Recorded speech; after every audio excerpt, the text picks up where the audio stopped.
definição, medição, análise, melhoria e controle. Na fase de medição, a fase de medição é utilizada para a equipe se organizar, determinar papéis, responsabilidades, estabelecer metas e marcos, rever passos do processo, os requisitos do cliente, escopo do projeto, priorização de causa e escopo e o planejamento do projeto são os pontos-chaves a serem desenvolvidos. Já na fase de medição, apresenta os objetivos de confirmar, quantificar o problema, e identificar variáveis importantes de entrada no processo medir os passos do processo atual, se necessário revisar o problema, definir os resultados esperados e exibir as variações. A fase de análise é analisado dados coletados na fase anterior, após seleção de ferramentas de análise, determinar a causa primária dos problemas e propor soluções para os mesmos, a partir de um brainstorm de ideias, para a melhoria do processo. A fim de determinar as melhorias de maior impacto nos requisitos do cliente, levando em consideração os riscos associados. A fase de melhoria ela é responsável por colocar o planejamento e a análise realizados em execução. As decisões baseadas em fatos foram realizadas na fase de análise, utilizando métricas de fase de medição. E agora as melhorias do processo resultantes poderão ser implementadas após serem aprovadas. Na última fase, que é a fase de controle, ela é projetada para garantir apenas que os ganhos conseguidos nas fases anteriores não sejam perdidos, medindo as melhorias e garantindo que sejam mantidas.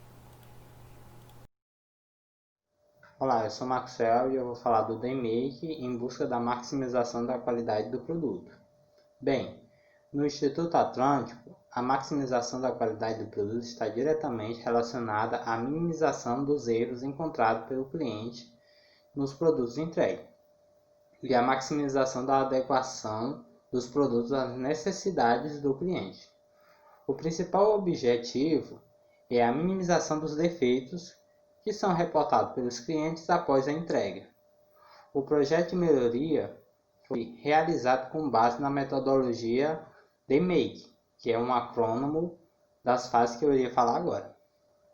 Na primeira fase, define, nessa fase foram identificadas a oportunidade de melhoria, as necessidades do cliente, dos profissionais e as demais stakeholders. Foi definido que o foco do projeto é diminuir a vazão de defeitos para o cliente, atuando na fase de requisitos. Foi estabelecida uma meta que o cliente encontrasse somente 10% dos erros e a equipe encontrava os outros 90%. Porque antes o cliente ele encontrava uns 20% dos erros. Aí foi estabelecida essa meta. Na fase de medir, foi necessário o auxílio de 10 especialistas para fazer um levantamento de causas potenciais que prejudicam a licitação de requisitos. Foi encontrado 28 causas. Foi usado um método para priorizar. Com as causas priorizadas, foi feita uma medição para auxiliar o processo de coleta. As duas principais medições estabelecidas foram o GIN, que é o grau de estabilidade dos requisitos, e o GILF, que é o grau de envolvimento do usuário final na licitação de requisitos. Na fase de análise, iniciou a análise de estatísticas com base nos dados coletados. E na fase de melhoria, os especialistas deram início ao levantamento de melhorias para as causas comprovadas. Algumas dessas melhorias eram a utilização de artefatos visuais, exemplo, protótipos de alta e baixa fidelidade, entender a experiência do usuário final, utilizando-se de mecanismos como visitação no local de trabalho do usuário final, utilizando técnicas como análise contextual, etnografia, teste de usabilidade, a utilizar interações curtas no estilo de métodos ágeis, a identificar os usuários finais na aplicação e envolvê-los na elicitação do requisito e outras melhorias. E na última fase, na controlar, com as melhorias já estabelecidas, um plano de implantação das melhorias foi elaborado. Dentre as ações definidas, destaca-se a seleção e o monitoramento dos dados relacionados às medições GIN e a GILF. GIN, que é o grau de estabilidade do requisito, e a GILF, que é o grau de envolvimento do usuário final na elicitação de requisito. Vamos falando sobre os resultados.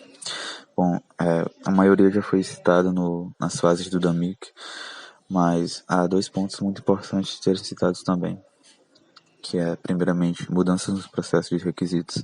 Bom, na fase de licitação de requisitos, já existia um artefato de questionário de experiência de usuário, só que ele não era obrigatório, era usado pontualmente, então ele acabou sendo institucionalizado, né, no processo. E outro ponto importante também foi a intensificação do uso de técnicas de prototipação rápida e de design participativo. Agora, sobre o segundo ponto, o impacto na cultura organizacional. Observou-se que as comprovações de estatísticas acabaram fazendo com que as práticas de VHC acabassem sendo mais adotadas, né? Acabassem tendo um investimento muito maior. E uma grande constatação desse fato é a presença cada vez maior do design de interação nas fases iniciais do processo do desenvolvimento de software. Bom dia, meu nome é Iago Wesley e eu vim falar aqui dos desafios encontrados. Bom, vale destacar que durante a execução desse trabalho ocorreram algumas adversidades, alguns problemas.